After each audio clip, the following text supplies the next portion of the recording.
This conference will now be recorded.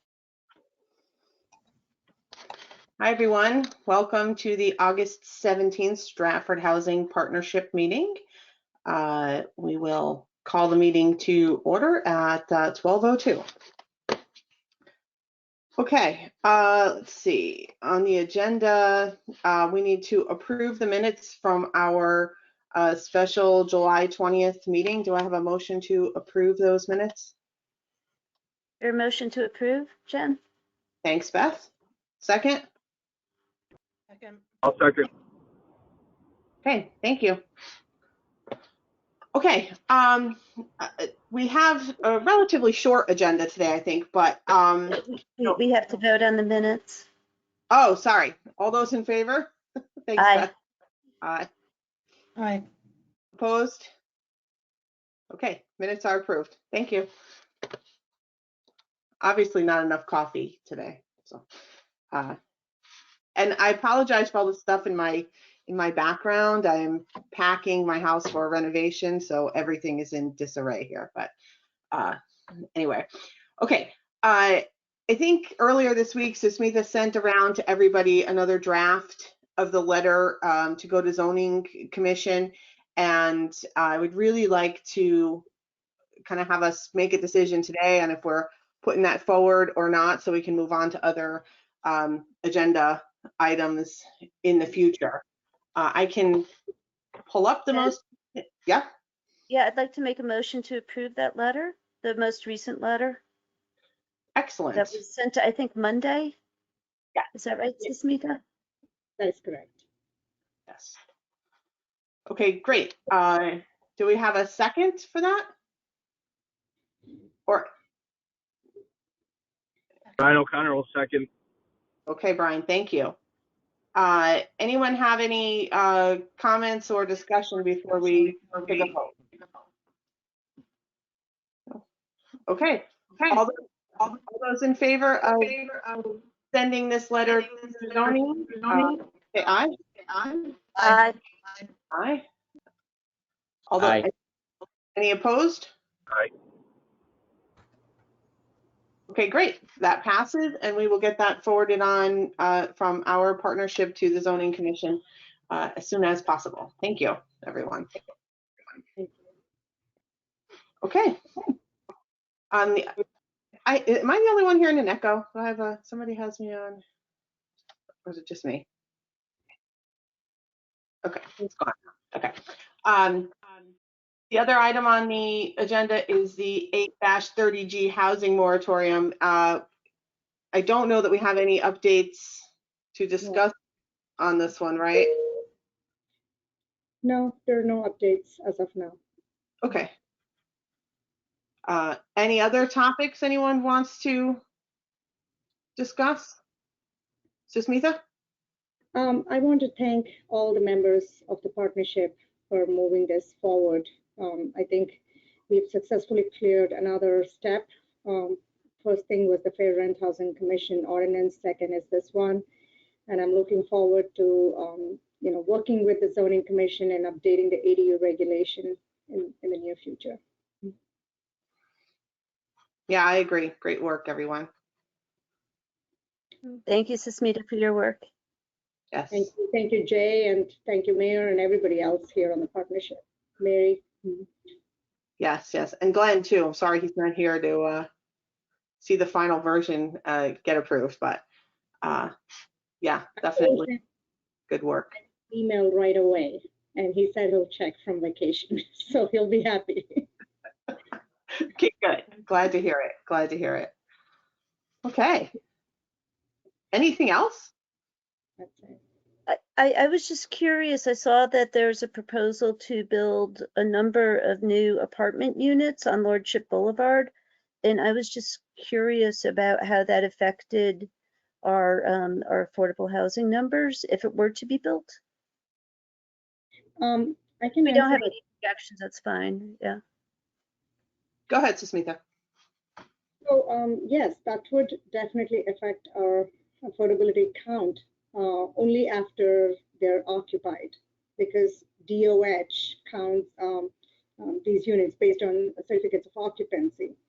And I think when housing units have been approved, they're looking at the total housing that is built, but not occupied. So the sooner they are occupied, the better it is. Otherwise, our list of housing is growing, but we are not proportionately growing that ratio of affordable housing. Because there are no deeds on the town clerk's record. So Smith, it's 10%. We're exponentially growing the housing stock that we have, and the affordable housing is increasing only by, it's not commensurate with what we're adding to our inventory. So I don't look at it as positive. Let me dial that back. I don't look at that as positive from the affordability spectrum of the 830G statute. It may be that it's additional housing, and then the affordability factor of what people are saying is affordable, not through the statute, is a totally different thing. These are going to be $1,800 or $1,800 for a studio. I think I was reading someplace. Who runs ARB? Did they talk about that when they went for approval? So the numbers were high, I thought, to me, but maybe I was misreading it. I thought they said to us that it'll be pursuant to 8-30G. I could be wrong. Yeah. 10%. But the rest of it, the 90%. Yeah. I mean, that is true, but I was also counting all those buildings that we've approved, like 3044 Main Street, Honey Spot. Of course, Honey Spot pulled out. But then there are other affordable housing developments, or, proportion of developments. If you count everything, I think you would account for another couple of hundred, like 100 or 70 units. But I know, like you said, it doesn't add up to much, and they're only receiving an approval. They received one approval in November, but they never, November 2022, and that never passed. So you never know if they're even actually going to get the financing to build this. Right. Well, look at Berry Boulevard. I mean, we've got one for 118 or 19 that's a lot full of weeds. Yeah. And then we have the one that is finally going up. I think McAllister's doing it, but that's going to be probably 6 months before they're occupied, maybe, or more. Yeah, I saw something there this morning, so at least something's happening. Something's happening. Yeah. And then Mary told me the other day that Kalanagi Spirit took out the permits for the Ferry Boulevard Main Street across the Episcopal Church lot for that development, for that 100-unit development. Oh. Was that when you talked to Damien, Mary? Is that the? He said that he was going to be taking them out within the next week or so when I called him on the Devereaux house. Okay. So I'll double check with Brian. Yeah, he emailed me. He wants to meet with me before he submits. So he and I are trying to coordinate in the next few days and beginning of next week.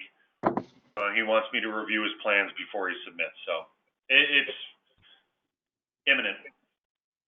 Jay, do you need anyone else there besides yourself, or is he looking, for the team, or are we past that? No, I think he just wants to make sure that he's got all of his P&Z ducks in a row, so that our step in the workflow of the permit is the one that typically holds folks up. So he just wants to make sure he has that in a row, and I think his plans are designed to code, so he really shouldn't have any other issues. Thank you, though. You're welcome. Anyone's welcome to join.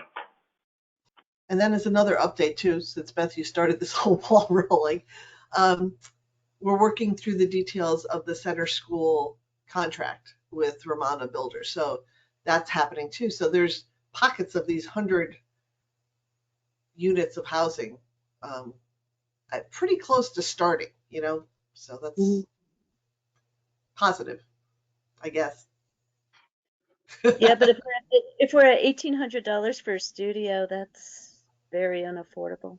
I agree with you. I agree with you. And we're only requiring 10% to be affordable. So and we can't require more than that, or is that at the state level? Yeah, no, we can, but I think I don't know if we can No, necessarily, right? But you can. offer If to you talk have about. reached your moratorium, your 10%, you can have an inclusionary zoning regulation that says any housing in excess of 10 units or whatever, any residential housing more than single family, 50% has to be deed restricted affordable, or 10% or 20%. I think most municipalities settle around anywhere between 10 and 20%, but currently we can't require it. Why not, Jay? The statute doesn't allow for you to do that. The state statute. The statute doesn't allow for you to require less than what the 30% minimum 8-30G requires. And no developer is going to offer very few developers are going to offer more than the very minimum of 30, because it tweaks their development formula and their returns. Right, but we're only requiring 10, correct? It sounds like we're requiring 10, but we could go up in that, no? In that percentage? That's only if the town has not met threshold of providing 10% affordable housing stock. Can you do that? Which we haven't. Which we have not. So all developers I'm generalizing. A vast majority of developers are going to take the avenue of 8-30G because it supersedes almost all local zoning regulations. I guess I'm not understanding. Would Stratford be able to require more than 10% right now? Yes, the state statute is 30%. That's the requirement. So when we're The building, requirement is 30%. right? Well- So when we have these developments that are only 10%, we're just treading water. No one's going to offer 10. I don't disagree with you. Yeah. But they're either going to go the route of the statute, which is essentially the path of least resistance, or they're going to provide a 100% market rate. In general, you're going to have some developers who, have an altruistic, business plan, but most do not. Smitha, you were going to say something? Yeah, most communities have an inclusionary zoning ordinance that kind of mandates how much you want to set aside as a community. In the absence of zoning regulations mandating any requirement, we're just relying on state statute. And I think state statute definitely counts. When you look at 8-30G compliance, you have to actually have at least 30% of the housing stock be deemed affordable. But when a developer comes to us and says he's going to pursue through an 8-30G process, we are just going by the word. And I don't know if he knows that for him to make sure that everything is pursuant to the statutes, that he would probably have to be providing more. But there is no zoning ordinance that mandates them either. So we are taking what we can, and in totality, we are looking at the affordable housing count in this case, I think. So it sounds like another note when we're sending memos to zoning, that could be another memo that we send, is that they need to, maybe that's something that we should consider, is prodding zoning to have it would be an inclusionary zoning statute that would mandate more than 10%. It will be worth exploring, but I think there are some communities that, like New Haven, has a really robust housing market now. It's in hot demand, so they have implemented this mandate now. In the past, like 10 years ago, when we were exploring the incentive housing zone and inclusionary zone, the municipality was very resistant to do that because, they want development, whether it's pro-market, like market rate, or affordable, and they didn't want developers to feel overburdened with the financial implications of having to go through this mandated percentage. So I don't know where Stratford is at. You know, we are looking at applications. Yes, we're receiving a lot of them, but a market analyst can let us know what, you know, in what stage we are right now when it comes to actually mandating and requiring developers to set aside. So Smitha and Jay, are you basically saying that if we were to mandate 20 to 30%, that developers would come forth with the 830G more often, which is not advantageous to us? No, Is that? I think developers will not come is my fear, because they have to finance, and it probably may be cost prohibitive for them to set aside 30 units with less than 1,800 per month studios. So we have the risk of more 830Gs where they don't need variances and we have no control over what they're building. Yep. You know, Mary, remember when we met with Peter Wood before we did center school and everything? Mm-hmm. Maybe, I don't know if he's available, but maybe it would be nice to get a handle on the market from his perspective as a developer of affordable housing and well-versed in this area. That was probably 5 years ago when we talked to him. It was before the Shakespeare. It was before the fire, or right after the fire, when we were putting together the group. Yeah, so that was 19. So he was really helpful, giving us, you know, a good picture of the Perspective. market.